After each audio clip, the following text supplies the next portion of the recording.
boqolaal askari oo ka soo jeeda gobolka Hiiraan kana soo baxay furmaha dagaalka ayaa lagu soo dhaweeyay xalatoole magaalada Jalalaqsi ee gobolka Hiiraan waxaana askartaasi soo dhaweeyntooda dhabarka u xirtay haweenka iyo gebi ahaanba dadka ku nool gobolkaasi Hiiraan waxay sheegeen haweenku in aad ugu faraxsan yihiin in ciidamadoodu ay soo baneeyeen furmihii dagaalka halkaas oo ay ka difaacayeen guud ahaanba dalka Soomaaliya arintaani ay dadka shacabka ay sheegeen in kaga gol leeyihiin askar lagu laayay duleedka degmada Ceel Baraf ee gobolka Shabeellada Dhexe maalmo ka hor kuwaas oo ay laayeen dad maleeshiyad ah oo sheegay in askartaasi u dileen aana qabiil askarta lagu dilay duleedka degmada Ceel Baraf ee gobolka Shabeellada Dhexe ayaa ka kicitimay degmada Balcad ee gobolka Shabeellada Dhexe waxa ay u socdeen gobolka Hiiraan halkaas oo ay ku sugnaayeen qoysaskoodu arintaasi markii dhacday kadib dadka shacabka ay ka soo jeeda gobolka Hiiraan ayaa si weyn kaga carooday talaabada ay qaadeen maleeshiyadka hubeysan waxaana iminka arinta u muuqataa in faraha ay ka sii bixayso sidoo kalena waxa laga cabsi qabaa in colaad lagu dhamaado ay ka bilaabato gobolada Hiiraan iyo Shabeellada Dhexe maadaama ciidamadii macuusleyda ahaa ee dhan ay soo baneeyeen furmihii dagaalka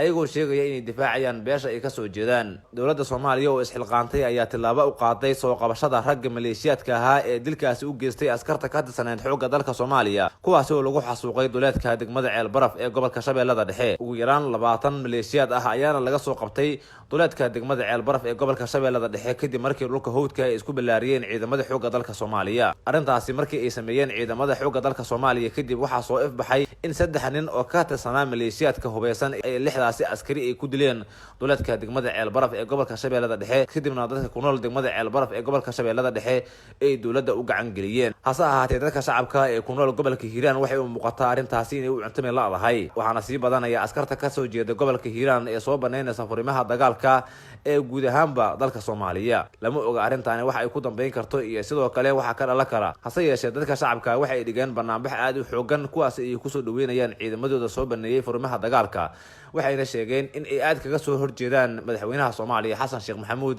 kol ay barnaamijka ay ku dhigayeen gudaha degmada Jalalaqsi ee gobolka Hiiraan muu baahan tahay tigid ama fiiso si aad ugu safarto wadamada aad jeceshahay Xalana Travel Agency ayaa ku diyaarisay si ay kuugu fududeyso safarkaaga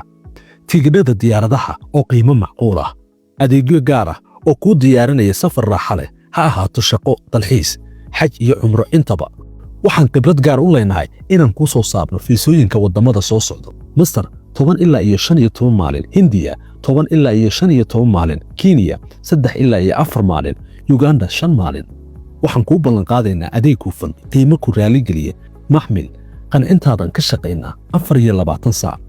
ku xidhno dunida dalbo tigidhkaaga ama fiisadaada maanta oo bilow safarkaaga riyada